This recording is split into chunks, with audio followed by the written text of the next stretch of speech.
High school football players at several local schools, they are finding one of their toughest opponents isn't the one lining up against them, it's actually the one right under their feet. That's right. 13 Chief Investigator Darcy Spears digs up some serious safety problems with area football fields.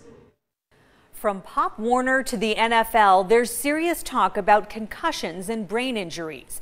They're redesigning helmets and rewriting the rules of the game to protect players. But what good is all that when the very field your child is playing on isn't safe?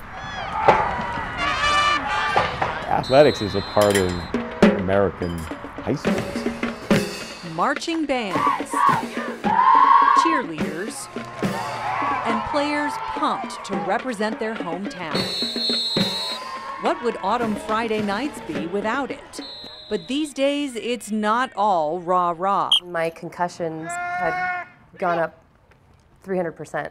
I mean, I think we had like 15 concussions last fall. Gabrielle Crawford is Rancho High School's assistant principal and athletic director. I saw a rise in concussions, and then I started seeing all this stuff just started unfolding like a puzzle that's been waiting to be played, and I don't think it's right that it took this long. Rancho's football field is artificial, completed in 2007 by a company called Field Turf.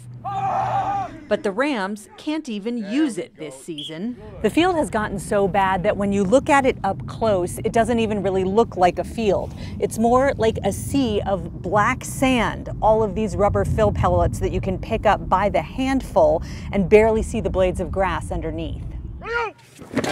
Home games now require a road trip. Practice is no picnic either. Right now it's tough. You know, they got us on the baseball field practicing right now. A logistical nightmare, says Rancho coach Leon Evans. It really is. When you're dealing with football, there's so many different pieces of equipment and padding that you have to take. But they're not taking any risks at Rancho. After calling the school district multiple times. And I shut my field down. I said, fine, no one wants to listen, no one's playing on that field. She finally got a district operations manager to inspect. He came out and he did a walkthrough with us. He goes, yeah, your field's pretty bad, and so is Clark's, and so is Valley's, but you know. Field Turf declined our request for an on-camera interview, but told us the fields they installed in CCSD schools lasted between 12 to 15 years. Several years past their 8-year warranty, and there's another issue. Routine maintenance, or the lack thereof. No one knew how to take care of it. There was nothing in place how to take care of it. Crawford took matters into her own hands to protect her athletes. Can we pay for this official GMAX test that every NFL team does? A GMAX test measures the impact when an object hits the surface. The higher the GMAX number, the more serious an injury could be.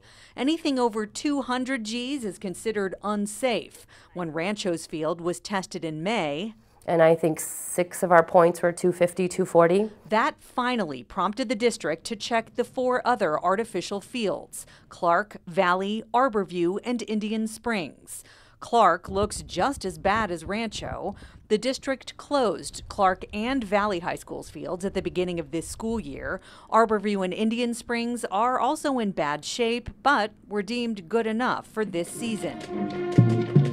Rancho's field, however, might also be defective, something Ms. Crawford learned when she moved into a new office. Found this paper in there that said that there was a class action lawsuit against the company that put our fields in. The federal lawsuit filed in 2017 claims Field Turf sold at least 1,450 fields to cities and schools in nearly every state, scoring $500 million in profit, much of it coming from taxpayers. According to court documents, the fields were inherently and materially defective. And rather than introducing a breakthrough new product, the fields were made from cheap, inferior plastics that lacked required UV protection. Our plastic was retaining the heat, and we were getting surface temperatures of 183 degrees at 2 o'clock.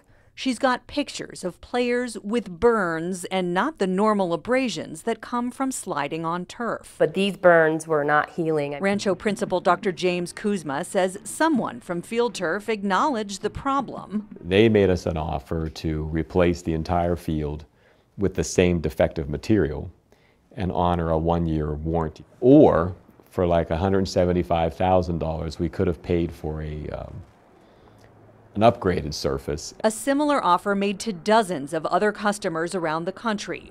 According to the lawsuit, the company used customer complaints or warranty claims as an opportunity to upsell or replace one defective field with another. Court records show Field Turf knew about product failures as far back as 2005. Field Turf did install the football fields at Clark and Valley, but says it used a different type of material than at Rancho.